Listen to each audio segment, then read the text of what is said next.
અષાઢ સુદની દેવસઈની એકાદશીની વાર્તા। શ્રી હરિ કહે છે કે અષાઢ માસના શુક્લ પક્ષની એકાદશીને દેવસઈની એકાદશી અને પદ્મા નામે પણ ઓળખવામાં આવે છે। આજે આપણે આ એકાદશી વિશેની પવિત્ર કથા સાંભળવાની છે। ભીષ્મ પિતામહ કહે છે કે હે રાજા યુધિષ્ઠર, પૂર્વે એક મહાપ્રતાપી માધાતા નામે રાજા હતો। તે અતિ ધર્મપરાયણ હતો। દેવ, બ્રાહ્મણ, અતિથિ, ગાયોનો સેવક હતો। તેની પ્રજા પણ અતિ ધર્મપરાયણ હતી। તેના રાજ્યમાં પાપ કર્મ કરનાર કોઈ પણ ન હતો। તેથી તેના રાજ્યમાં કોઈ વર્ષે પણ દુષ્કાળ તો પડતો જ નહીં। તેથી તેનો દેશ ધન ધાન્ય આદિક સમૃદ્ધિથી પણ પૂર્ણ હતો।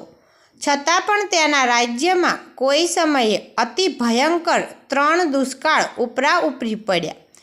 તેણે કરીને તેની સર્વે પ્રજા અતિશય પીડાવા લાગી। ત્યારે સર્વે પ્રજા ભેળી મળીને રાજાને શરણે જઈને કહેવા લાગી, હે રાજન, આપણા દેશમાં આવા ભયંકર 3 દુષ્કાળ પડ્યા છે, જેથી દરેક પ્રજા અતિશય પીડાવા માંડી છે। ગાયો આદિક સર્વે પશુઓ પણ અતિ દુઃખી છે, અને જળને વસાવનારા તો સાક્ષાત નારાયણ છે, અને તેની આજ્ઞાથી જ મેઘ વરસે છે।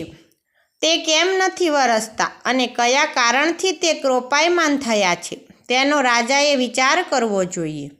ત્યારે રાજાએ કહ્યું કે હે પ્રજાજનો, તમે કહો છો તે વાત બધી સાચી છે, તો તેનો ઉપાય હું અવશ્ય કરીશ। પછી એ રાજા અશ્વ ઉપર બેસીને જંગલમાં આમ તેમ ફરવા લાગ્યા।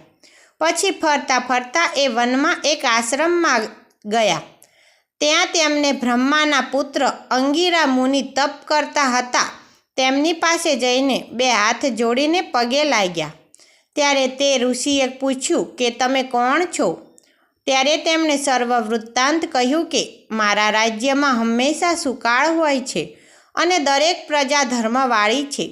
કોઈ પણ પાપ કર્મ કરતું નથી, છતાં આજે 3 દુષ્કાળ પડ્યા।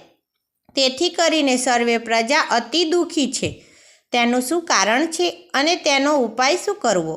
ત્યારે મુનિએ પોતાના હૃદયમાં ભગવાનનું ધ્યાન કરીને વિચાર કરીને કહ્યું, એનું કારણ તો એ જ છે કે તપ કરવાનો અધિકાર તો બ્રાહ્મણોને જ હોય છે, છતાં તારા રાજ્યમાં એક શૂદ્ર તપશ્ચર્યા કરે છે। તેના કારણે તારા રાજ્યમાં વરસાદ વરસતો નથી। માટે તમે પ્રજા સહિત અષાઢ માસના શુક્લ પક્ષની પદ્મા એકાદશી, જેને દેવસઈની એકાદશી કહેવાય છે, તે સર્વે પાપોને નાશ કરનારી છે, અને તે દિવસથી ભગવાન શયન કરે છે। માટે એ પદ્મા એકાદશીનું વ્રત તમે પ્રજા સહિત વિધિપૂર્વક કરો, તો જ તમે સર્વ પાપથી મુક્ત થશો, અને તમારા રાજ્યમાં વરસાદ પણ તો જ વરસશે। ત્યારે એ રાજાએ પ્રજા સહિત એ વ્રત શ્રદ્ધાથી કર્યું, એટલે તેના દેશમાં સારો વરસાદ થયો, અને સર્વે પ્રજા પણ દુઃખથી રહિત થઈ। માટે એ એકાદશીના સમાન બીજું કોઈ પણ દુઃખને નાશ કરનારું સાધન નથી।